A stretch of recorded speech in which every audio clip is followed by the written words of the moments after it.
financial heart of Switzerland, Zurich is one of the richest cities in the world. It's also the home of FIFA. There are those who will tell you that FIFA is just a conspiracy, a scam. There are those who will tell you of the supposed sordid secrets that lie deep in our Bond villain headquarters in the hills above Zurich. Most sports executives don't relish being compared to villains from Bond films. But this is Sepp Blatter. They would have you believe that I sit in my office with a sinister grin, gently stroking the chin of an expensive white Persian cat. But it is not what we are. That's not FIFA. That's not me. Monsieur Lennart Johansson. That perception first came into focus in 1998, when Blatter was elected president amid allegations that his victory had been purchased. I am not going to give any platform to those that doubt about the results and the correctness of my election in 1998. If you ask Mr. Blatter, did he buy votes, he would say no. And he has the right to say no, because he never took money in his hand and handed money over to other people. It is not today necessary that you go and buy your votes yourself. Guido Tagnoni was a FIFA executive for 2 decades. For a time, he was Blatter's closest advisor. Who was buying votes for him? I know the actors, I know the people. I do not want to expose them because they're still in the business, and I think it would be wrong 17 years after the event start to put the fingers on certain people. If the election had been clean, who would have won? I'm sure that without, let's say, helping hands from outside, it would have been extremely, extremely close. Maybe it would have been different. Those helping hands are believed to have belonged to Mohammed bin Hammam, a Qatari billionaire, and a FIFA Executive Committee member. He's denied buying any votes, but was undeniably a staunch Blatter supporter. During the campaign in '98, Blatter was flying around on bin Hammam's private plane?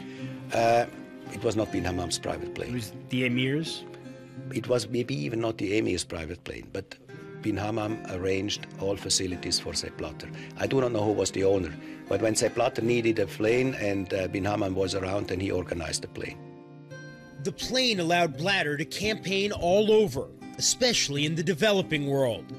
Once he became president, Blatter launched the GOAL program, which provides funding for soccer facilities in poorer, smaller member states. He liked digging over a piece of turf to open a new pitch, being feted wherever he goes. It's a bit like, you know, a rain god arriving or something. He's campaigning for FIFA and it is campaigning for himself. He always comes with gifts. He comes with the money for the FIFA Goal project. He can give nice little jobs in the committees. So the FIFA president is 4 years like Santa Claus. It's smart politics. Each of these countries has a vote. In fact, all of FIFA's 209 member countries and territories are equal in the presidential election process. And all share equally the profits from the World Cup, regardless of size or soccer prowess. Liechtenstein gets as much money as Germany. Andorra gets as much money as Spain. San Marino gets as much money as Italy. And Montserrat gets as much money as United States. This is a system of FIFA, and this is one of the keys that the incumbent president stays in power forever if he wants. At no time was this more evident than in 2002, when Blatter first ran for re-election. I have put on the table what I call misleading accounting practices. A week before the vote, FIFA General Secretary Michel Zen-Ruffinen, Blatter's right-hand man, turned on his boss, even as they sat side by side. I have also indicated some conflicts of interest. There could be corruption within the organization. In this confidential document, Zen-Ruffinen accused Blatter of running FIFA like a dictatorship.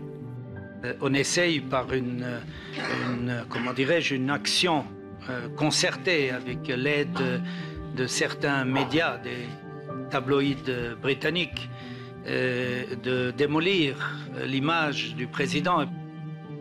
At the same time, 11 FIFA Executive Committee members filed a criminal complaint against Blatter, accusing him of corruption. The candidate elected as FIFA president for the next term of office is Mr. Joseph S. Blatter. Thank you for your attention. Despite the insurrection, Blatter was re-elected in a landslide. I register your deep trust in FIFA and in me.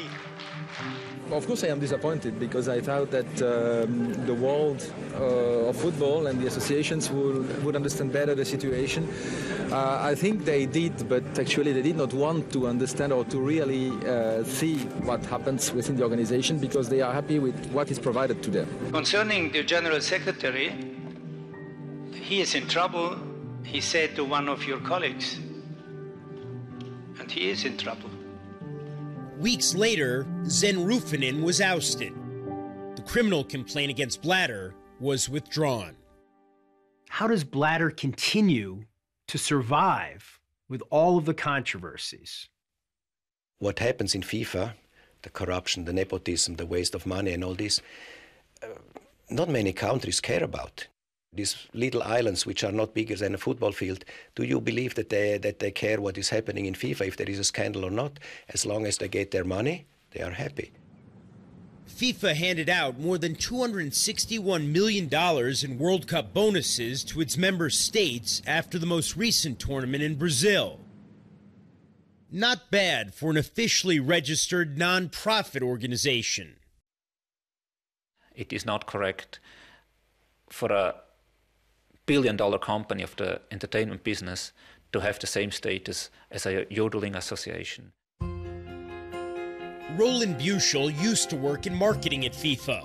Now a member of the Swiss parliament, he's leading the campaign from inside Switzerland to make FIFA more transparent. FIFA doesn't have to tell anyone how much it pays its executives, correct? That's correct. It doesn't have to tell anyone how much it pays any employee. That's correct. It doesn't have to reveal the minutes of its meetings. That's correct. It doesn't really have to account for itself to any overarching authority. It's really a problem, but it's a problem of the laws, but it's even a bigger problem of the organization. In 2010, ISL, a Swiss marketing firm, was found to have paid millions of dollars in bribes to top officials at FIFA. What did FIFA do when the names of the executives within the organization who had taken these bribes might have been disclosed? They paid millions and did everything to have to keep these names under the carpet and not to have them revealed. Is there any reason to believe that Sepp Blatter personally accepted bribes? I consider Sepp Blatter a very intelligent person, a person who knows what he has to do to remain in power. And I don't think that he's been as stupid as to have taken bribes himself. In the end, Blatter himself wasn't implicated, but it was determined that he knew that ISL had paid João Havelange $1.6 million. I see let's say, no clouds in the heaven of FIFA now, tomorrow, or the day after. Blatter came out and said something, we've been cleared, we're fine, walk away. Mr. Blatter has one problem. His consultants are not always the most able ones. Blatter seeks loyalty and not quality. And when he says what they suggest to him, so maybe he says stupid things like that.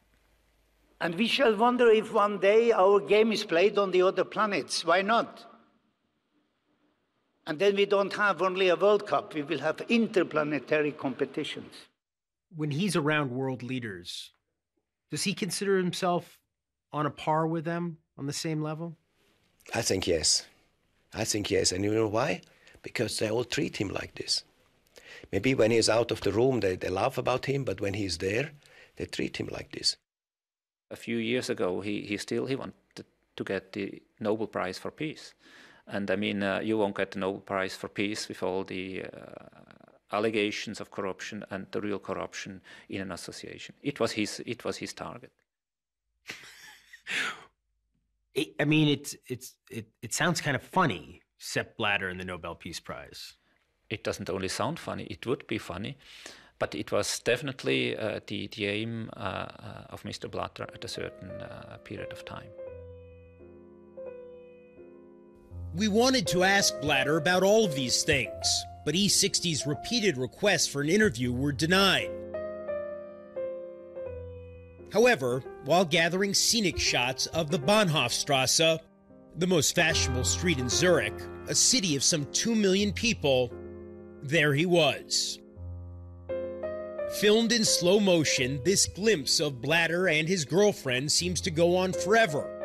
But in reality, it lasted just a few seconds, until a tram crossed between us, and Blatter stepped into a waiting car.